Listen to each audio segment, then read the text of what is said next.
My grandfather's strange legacy, the hidden secret in the dusty attic that changed everything. "He's left the house to me," I whispered as I unfolded the brittle parchment. The skeletal key, cold brass, worn ridges, tumbled onto the mahogany desk with a soft clink. "I'm Sam Caldwell, 32, at exec in a city where family history felt like nostalgia, not obligation. Grandma's house," they said, "an old Victorian on Maple Lane, shuttered since Grandpa's estrangement from us 20 years ago." I never imagined the day I'd hold his handwriting again, scrawled across the letterhead. "To Sam, with every story I never told." My fingers traced the looping cursive.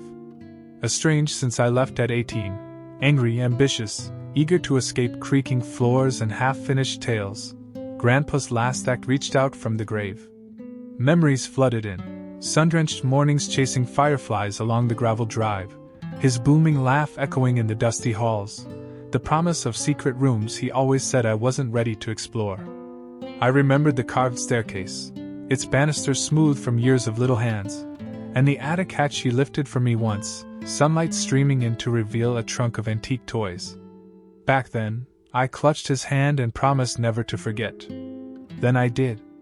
I forgot. I burned that house out of my system when I moved to the city, determined to write my own story. Now, that story demanded I return. The letter's final line stung with regret. "Find the answers where darkness gathers." Darkness and answers, two words I never wanted reunited. My heart hammered as I read the instructions. "Meet the executor at Maple Lane tomorrow morning, key in hand, to claim my inheritance." Panic and curiosity warred inside me. What skeletons lay hidden in those walls?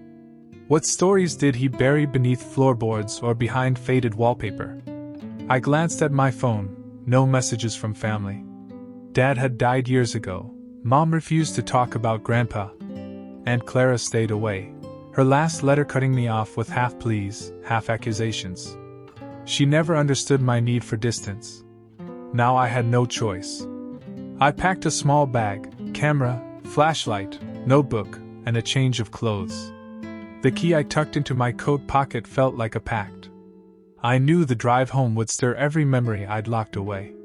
On the train, commuters blurred past. My reflection in the window showed wide eyes and a mouth set in resolve. At dusk, I turned onto Maple Lane. Street lamps cast ghosts along the cracked pavement. The Victorian loomed at the end of the block, 3 stories of peeling paint, gabled turrets, dark windows like watchful eyes. The front gate's iron bars gaped open, no welcome mat required.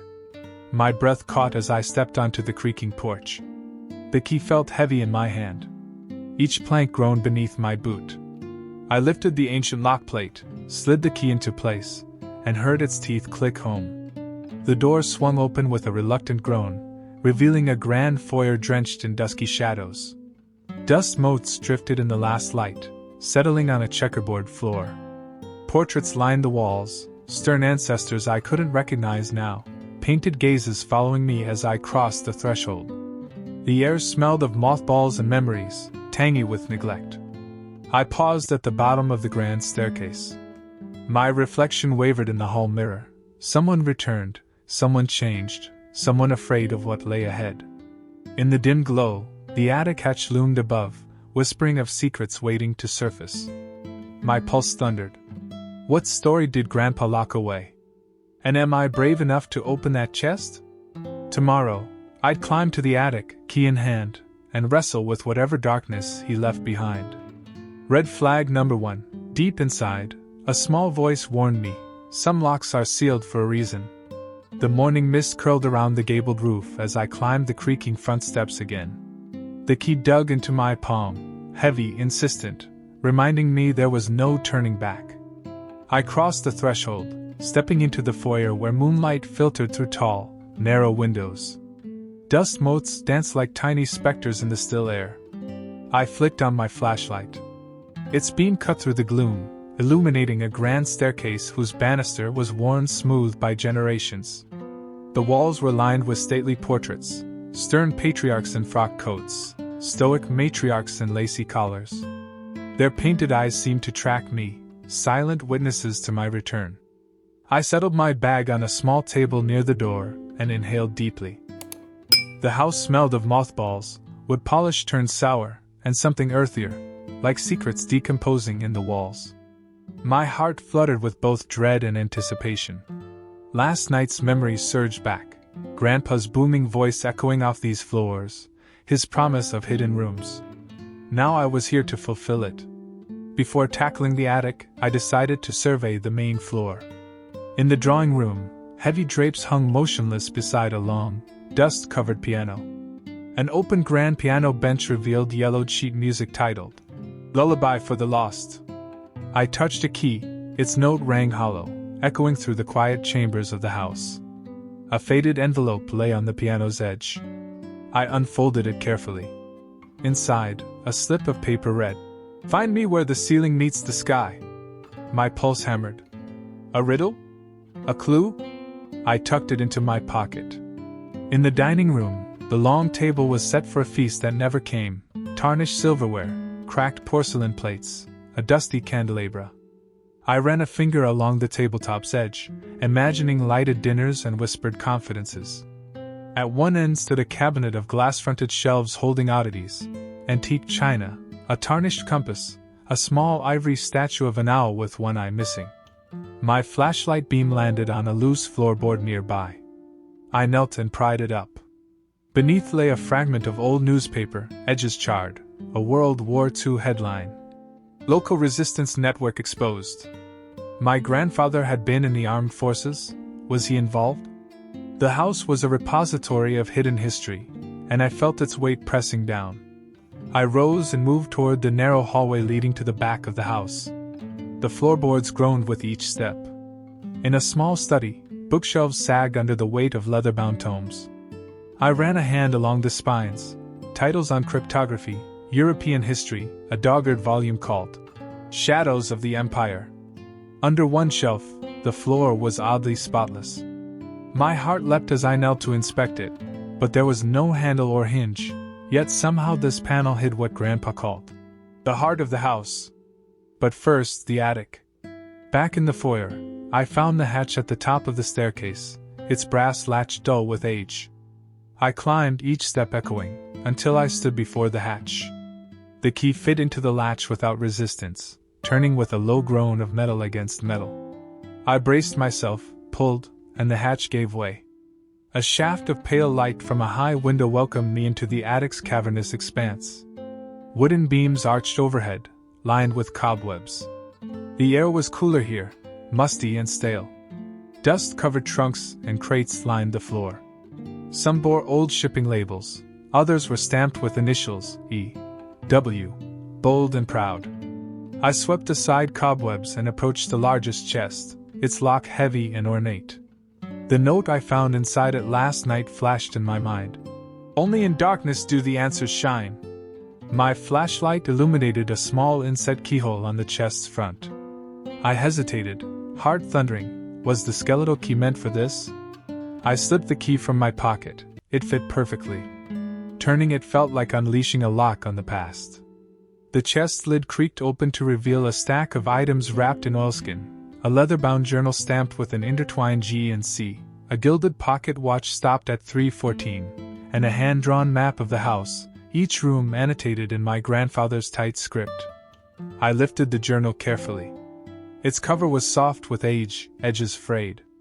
Turning the pages, I found entries dating back to the 1940s, references to secret meetings. Under the turret, mentions of the ledger, and a recurring symbol, a star encircled by arrows. My grandfather's handwriting wavered when he wrote of "No time for regrets," and "Trust only the text, not the teller." My heart hammered. These treasures felt like answers, but also warnings. At that moment, a soft footstep echoed below, the creak of a floorboard. My flashlight flickered. I spun, beams slicing through the darkness. Silence. The house seemed to hold its breath. I clutched the journal to my chest. I was not alone. Red flag number 2, the footstep reminded me. Someone else might be watching, waiting in Grandpa's house of secrets. Torn between curiosity and caution, I weighed my next move. The map pointed toward the study's hidden wall, with the loose panel I'd glimpsed earlier. But first, I needed to understand what I'd found. Only in darkness did the answers shine, and right now, I was deeper in that darkness than ever. Tomorrow, I would follow the map, push through the secret wall, and uncover whatever lay behind.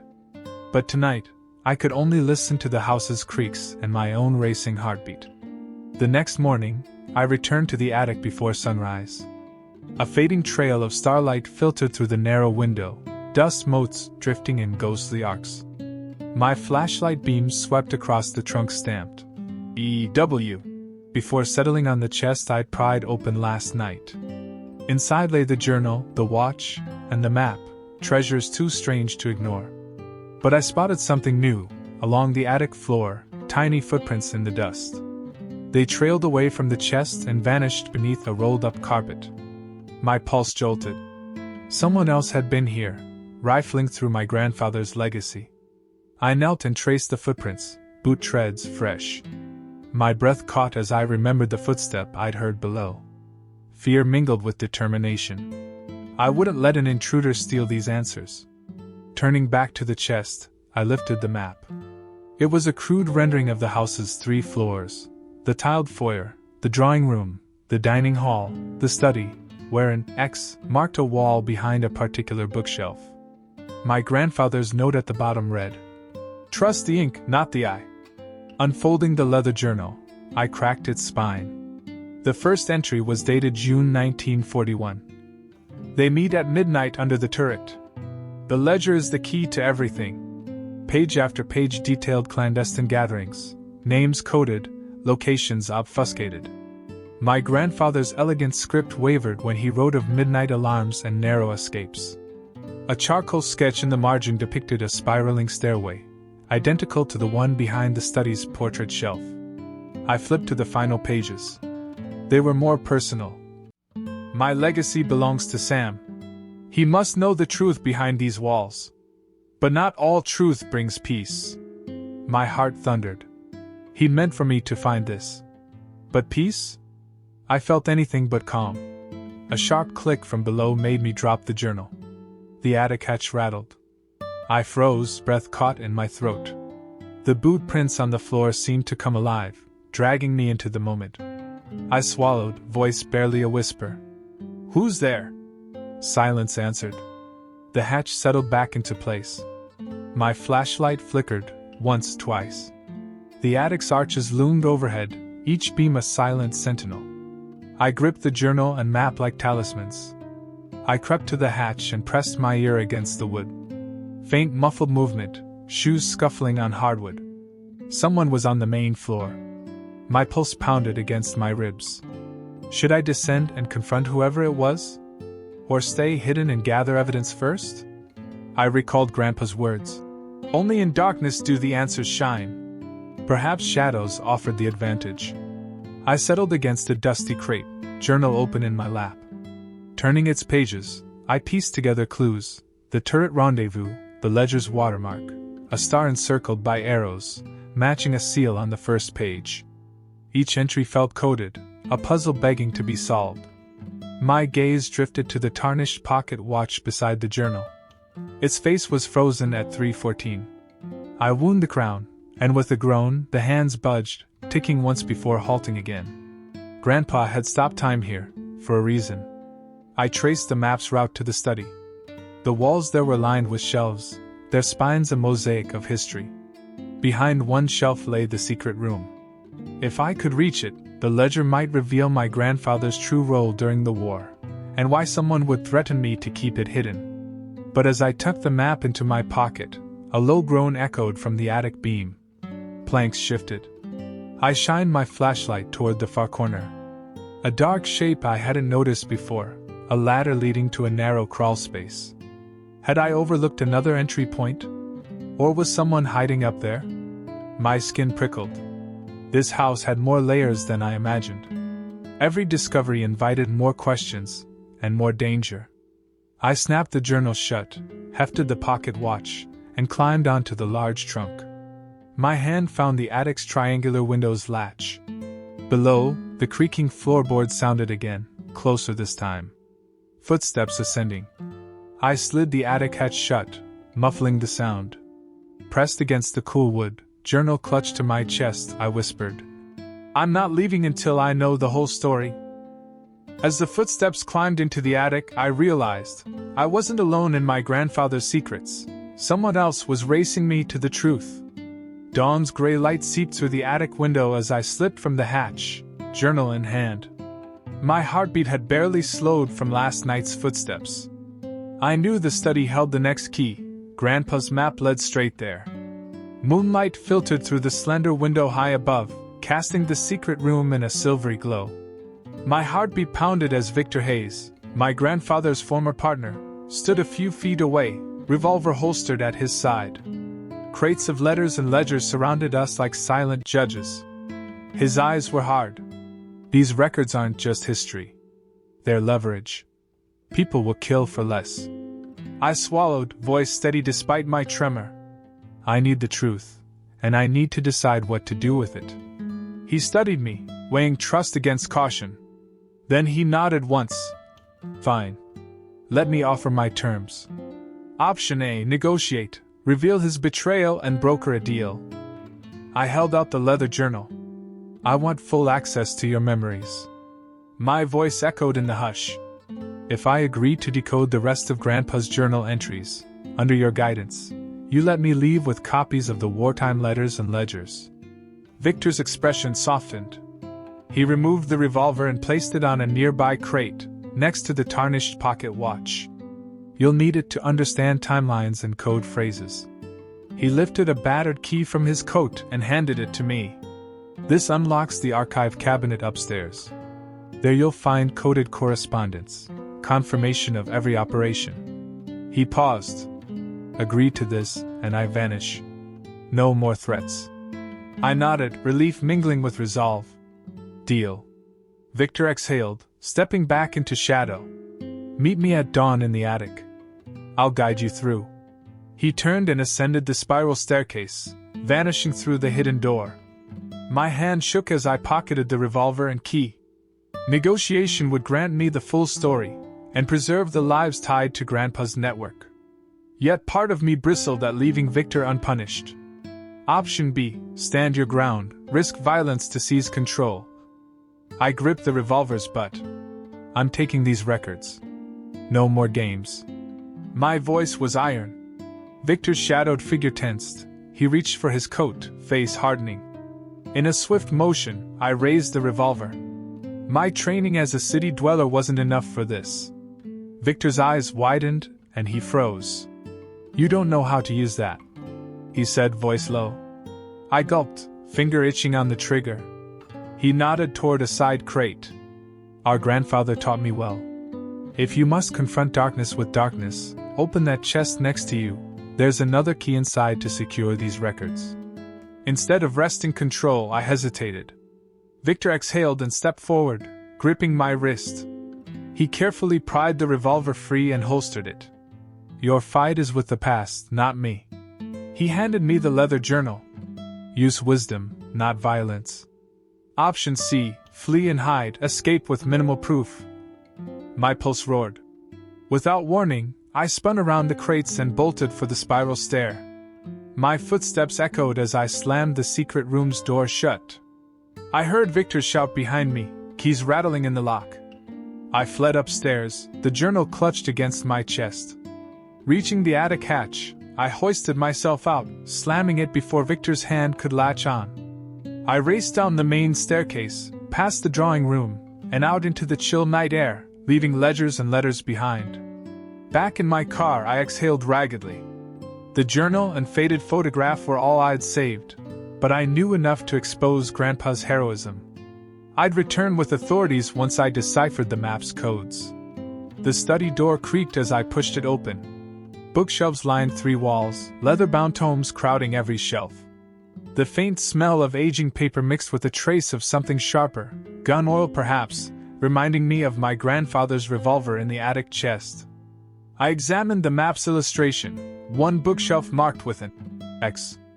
Each shelf was packed tightly, but one portrait of a stern woman in a high-collared dress looked newer, less dusted.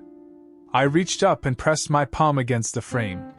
The portrait slid inward on hidden tracks, revealing a seam in the woodwork. My pulse thudded.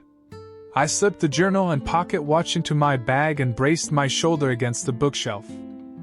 With a soft groan, it swung open on hinges like a door. Beyond lay a narrow spiral staircase, its stone steps winding down into darkness. I flicked on my flashlight and descended. The air cooled with each step, carrying the metallic tang of unspoken secrets. At the bottom, I found a heavy wooden door, its surface carved with the same star and arrows emblem from Grandpa's journal. I pushed it open to reveal a hidden room, lit by a single bare bulb dangling from the ceiling. Rows of wooden crates lined the walls, each stamped with faded wartime codes. I moved closer, inspecting one marked PW12. Opening its lid, I expected trinkets, but found crates of neatly bundled letters tied with twine and thick ledgers labeled Black Market Operations, 1942 to 1945. The sight stole my breath.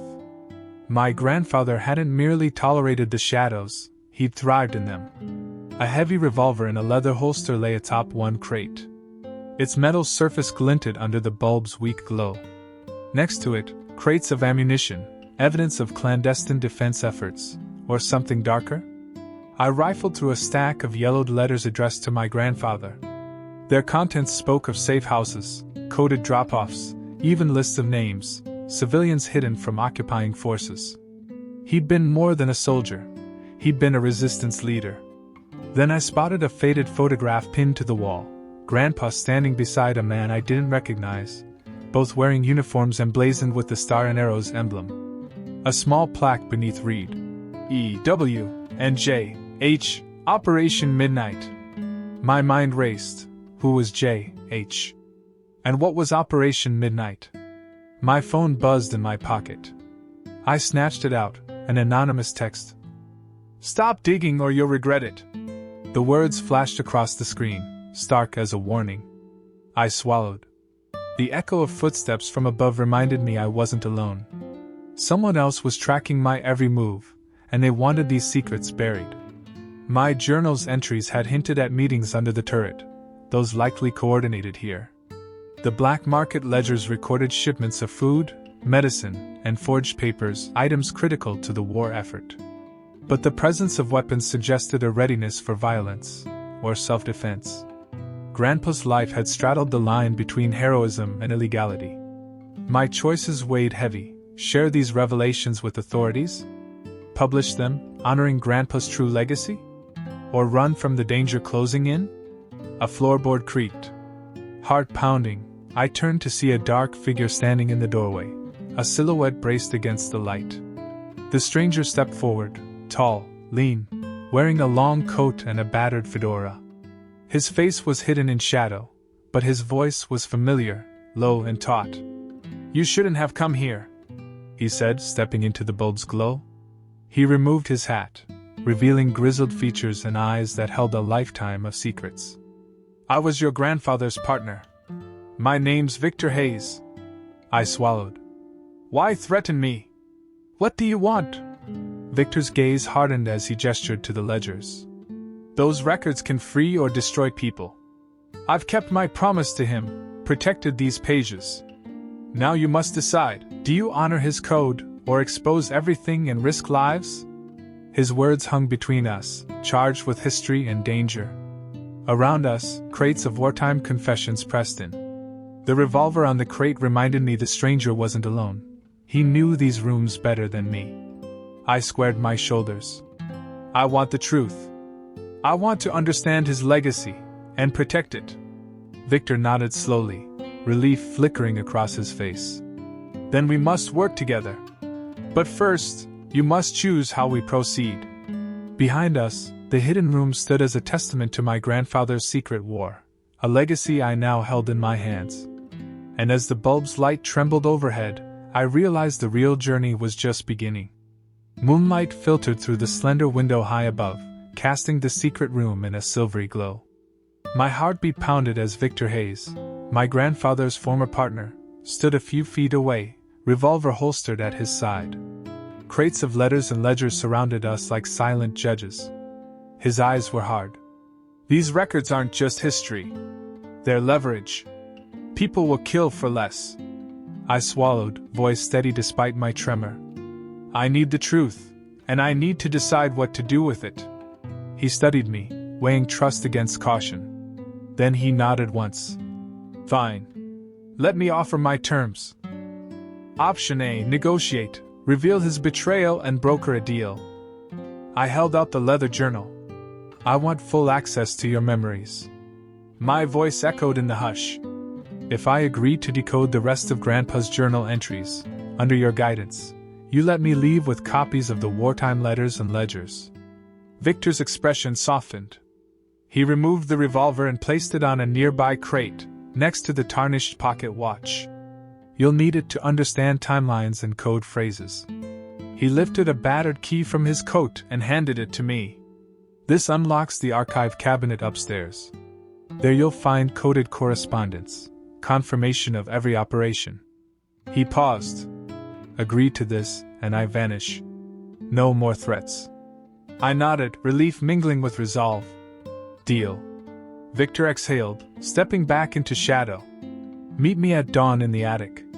I'll guide you through. He turned and ascended the spiral staircase, vanishing through the hidden door.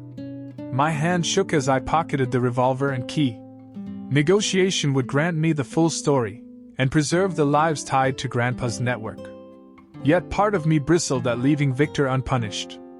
Option B, stand your ground, risk violence to seize control. I gripped the revolver's butt. I'm taking these records. No more games. My voice was iron. Victor's shadowed figure tensed. He reached for his coat, face hardening. In a swift motion, I raised the revolver. My training as a city dweller wasn't enough for this. Victor's eyes widened, and he froze. You don't know how to use that, he said, voice low. I gulped, finger itching on the trigger. He nodded toward a side crate. Our grandfather taught me well. If you must confront darkness with darkness, open that chest next to you. There's another key inside to secure these records. Instead of wresting control, I hesitated. Victor exhaled and stepped forward, gripping my wrist. He carefully pried the revolver free and holstered it. Your fight is with the past, not me. He handed me the leather journal. Use wisdom, not violence. Option C, flee and hide, escape with minimal proof. My pulse roared. Without warning, I spun around the crates and bolted for the spiral stair. My footsteps echoed as I slammed the secret room's door shut. I heard Victor shout behind me, keys rattling in the lock. I fled upstairs, the journal clutched against my chest. Reaching the attic hatch, I hoisted myself out, slamming it before Victor's hand could latch on. I raced down the main staircase, past the drawing room, and out into the chill night air, leaving ledgers and letters behind. Back in my car, I exhaled raggedly. The journal and faded photograph were all I'd saved, but I knew enough to expose Grandpa's heroism. I'd return with authorities once I deciphered the map's codes. Dawn's pale light crept over the Victorian turrets as I climbed the attic stairs, journal and coded correspondence in hand. Victor had kept his word. The wardrobe cabinet upstairs held bundles of wartime letters, dossiers on resistance operatives, and decrypted dispatches Grandpa had archived. Together, we laid every piece out on the dusty floorboards beneath the skylight. Victor watched me read each letter, the voice of a silent war echoing in brittle pages. He said nothing, simply stood guard beside his revolver, now holstered and silent.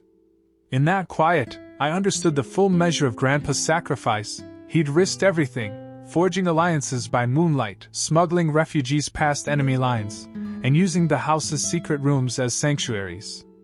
When the last letter fell away, Victor spoke softly. These records saved lives.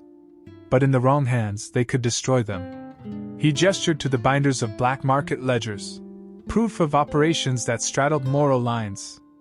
Our duty is to preserve truth and protect the families named here. I nodded, gauging the weight of history in my hands. Publishing every detail would expose heroes and villains alike, potentially endangering descendants who never known the risks their forebears took. Yet to bury this legacy felt like betraying Grandpa's final wish, Unearth the answers in darkness so truth could shine. Negotiation and new covenant. Victor and I reached a pact. I would transcribe the journal's remaining entries, decode cryptic notes, and draft a contextual history, honoring the heroic acts while obscuring operational specifics that placed living families at risk. In exchange, Victor agreed to hand over the antique revolver and any remaining codes, along with his first-hand recollections for oral history. That afternoon, we descended from the attic with trunks of documents in tow.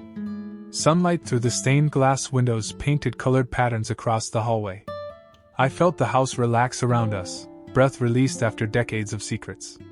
Crafting the story?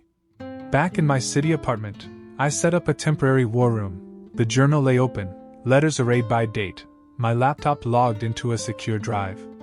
Over the next week, I poured through every entry, Grandpa's strategic notes balanced with personal reflections on loss, hope, and love. I annotated passages, noting where footnotes would clarify context without endangering lives. Victor phoned nightly with corrections, a code term mistranslated here, an operative's alias there.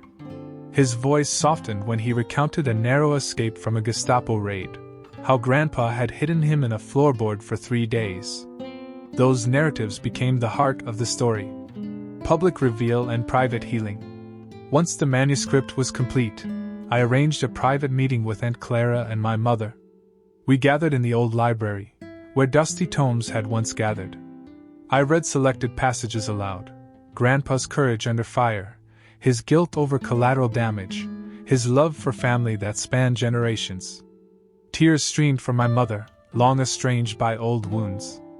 As the story unfolded, she clasped my hand, forgiveness bridging 2 decades of silence. Next, I met with the Historical Society and a trusted publisher specializing in wartime memoirs. We agreed to a limited edition release, the Caldwell Papers, volumes that paired Grandpa's journal with vetted letters and a scholarly introduction. Sensitive details, names of living peoples and illicit networks, were anonymized under a rotating code key, stored separately in a university archive. At the book's launch, held in the restored drawing room of the Victorian, surviving descendants of resistance members gathered. Victor stood beside me, his face lined with relief and pride. Candlelight flickered on their faces as I addressed the room. My grandfather believed truth was a beacon worth any risk. Tonight, we share his story, heroism born in darkness, guiding new generations by its light. Applause filled the chamber, the house alive again with laughter and tears of remembrance. A new beginning. Weeks later, I sat at my own desk in Brightwave Tech's downtown office, not as an ad exec chasing promotions, but as a storyteller and guardian of legacy. The Caldwell Papers were praised in historical journals. A portion of proceeds funded scholarships for history students researching untold wartime narratives. In my apartment, the skeletal key now hung above my desk, a reminder that doors once locked could open to truth. On the wall beside it, a framed excerpt from Grandpa's journal. When shadows gather, carry only the light you wish to see. I closed my eyes and whispered a promise. I would carry that light forward, honoring the past, illuminating the present, and forging a future where silence gave way to understanding. My path had begun with an unexpected will and a creaking door. It led me through dust and shadows to a legacy forged in bravery. And now, I held the pen to write the next chapter, one of remembrance, redemption, and the enduring power of truth.